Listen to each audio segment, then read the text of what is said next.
సర్వోన్నతుడును సర్వశక్తిమంతుడును జీవాధిపతి అయిన యేసుక్రీస్తు శ్రేష్టమైన నామమును ఈ ఉదయకాల శుభములు మీకు తెలియజేయుచున్నాను. ఇది నా దేవుని యొక్క వాక్య జ్ఞానము. యెహోవా వలనే నాకు సహాయము కలుగను.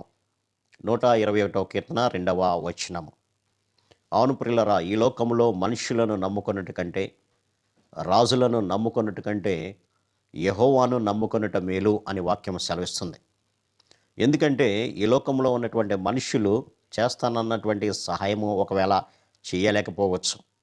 ఆ సమయానికి వచ్చేసరికి నా వల్ల కాదు అని చేతులు ఎత్తేసేటువంటి పరిస్థితి అనేక సందర్భాల్లో మనం చూస్తున్నాం. కాబట్టి ఈ లోకంలో మనకు ఏది అవసరమైనా ప్రతి దానికి కూడా దేవుని మీద ఆధారపడినప్పుడే మన జీవితము సమస్యల మయం నుంచి బయటపడుతుంది పిల్లరా.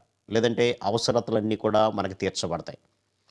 అందుకనే ఈ యొక్క యెషయా గ్రంథము 31వ అధ్యాయంలో మనం చూస్తే, సహాయము నిమిత్తము ఐగుప్తునకు వెలుచు గుర్రములను ఆధారం చేసుకొని వారి రథములు విస్తారములనియు రౌతులు బలాఢ్యులనియు వారిని ఆశ్రయించేటువంటి వారికి శ్రమ అని అంటాడు.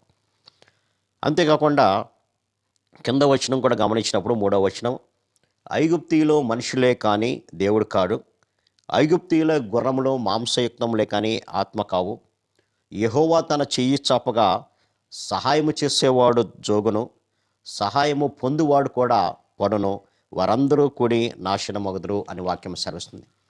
కాబట్టి మానవుల మీద ఆధారపడి మేము చేస్తాము అనేటువంటి వారు పడిపోయినటువంటి స్థితిలో ఉంటారు. అలా కాకుండా దేవుని యొక్క సహాయాన్ని కోరేటువంటి వారు అద్భుత కార్యాలు వారు చూస్తారు అని వాక్యం సెలవిస్తుంది.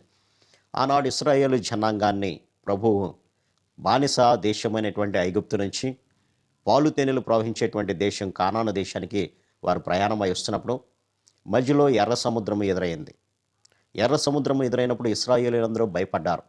మోషే మీద సనిగారు. ఐగుప్తులో సమాధులు లేవని మమ్మల్ని ఇక్కడికి చంపడానికి నీవు తీసుకొచ్చావా అని అడిగినప్పుడు మోషే దేవునికి ప్రార్థన చేశాడు. ప్రభువా, ఏం చేయాలి అంటే, నాకెందుకు నీవు మొరపెడతావు, నువ్వు సాగిపో అని ప్రభువు చెప్పి తన యొక్క దుప్పటితో ఆ సముద్రం మీద కొట్టగానే అద్భుత రీతిగా సముద్రము ఆరిన నేలలాగా అయ్యింది. ఇశ్రాయేలు జనాంగమంతా కూడా ఆశ్చర్యపోయి చక్కగా ఆరిన నేలంబడి వెలుస్తూ ఉన్నారు పిల్లల. అది చూసినటువంటి వెనుక తరుముకొస్తున్నటువంటి ఐగుప్తీయులు ఫరోతో సహా వారందరూ కూడా మేము కూడా వారికిలాగా వెళ్తాము, త్వరగా వారిని పట్టుకుందాము అనేటువంటి ఆలోచనతో వారి రథములను గుర్రములను వేసుకొని వస్తూ ఉన్నారు.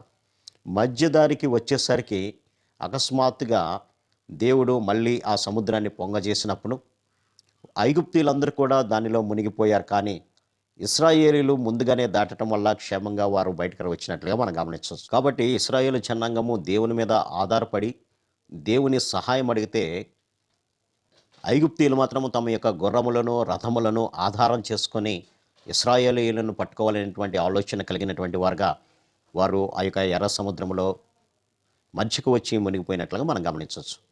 కాబట్టి ప్రభు సెలవిస్తున్నాడు, అడుగుడి మీకు ఇవ్వబడును, వెదకుడి మీకు దొరుకుతుంది అన్నప్పుడు మనము ప్రభు మీద ఆధారపడినప్పుడు మనకు కావాల్సినటువంటి సమస్త అవసరత, అది ఇహలోక సంబంధమైనటువంటిదైనా పరలోక సంబంధమైనటువంటిదైనా ప్రభు మనకి ఇవ్వడానికి సిద్ధంగా ఉన్నాడు. అంతేకాకుండా మనము ఈ లోకంలో జీవించేటప్పుడు మన యొక్క విశ్వాస జీవితాన్ని దిగజార్చాలని సాతానుడు ఎవరిని మృంగుదమా అని తిరుగుతూ ఉంటాడు. మరి ఆ సాతానుని, ఆత్మ సంబంధమైనటువంటి ఆ సాతానుని మనం ఎదుర్కోవాలంటే మన యొక్క జీవితము సరిపోదు, కానీ మన యొక్క విశ్వాసము సరిపోదు, కానీ దేవుని యొక్క సహాయాన్ని మనం కోరినప్పుడు ప్రభువు తప్పనిసరిగా దానిని దయచేస్తాడు. అంతేకాకుండా తద్వారా దేవుడిచ్చేటువంటి మహాశక్తిని పొందుకొని సాతానుని ఎదిరించగలుగుతాం పిల్లలు. కాబట్టి ఈ లోకంలో జీవిస్తున్నటువంటి మానవుడు, అది శరీర సంబంధమైన విషయమైనా ఆత్మ సంబంధమైన విషయమైనా, జయాన్ని పొందుకోవాలంటే ప్రభు యొక్క సహాయము తప్పనిసరిగా కావాలి. ప్రభు యొక్క సహాయము లేనిదే ఎవరు కూడా ఏమీ చేయలేరనేటువంటి సత్యాన్ని ఇక్కడ బయలుపరుస్తున్నాడు. యెహోవా తన చెయ్యి చాపగా సహాయము చేయవాడు జోగును, సహాయము పొందువాడు పడును, వారందరూ కూడి నాశనమగుదురు అని అంటాడు. కాబట్టి మన యొక్క జీవితాలు దేనిని ఆధారం చేసుకొని, దేని సహాయం కొరకు మనము, ఎవరి సహాయం కొరకు మనం పరిగెత్తుతున్నామో ఒకసారి ఆలోచన చేద్దాం. ఈ లోకంలో మనుషులను మనం నమ్మకపోవచ్చు, మనుషులు మనకు సహాయం చేయకపోవచ్చు, కానీ ప్రభు మీద ఆధారపడినప్పుడు ఆయన తప్పనిసరిగా మనకు సహాయం చేసేవాడై ఉంటున్నాడు.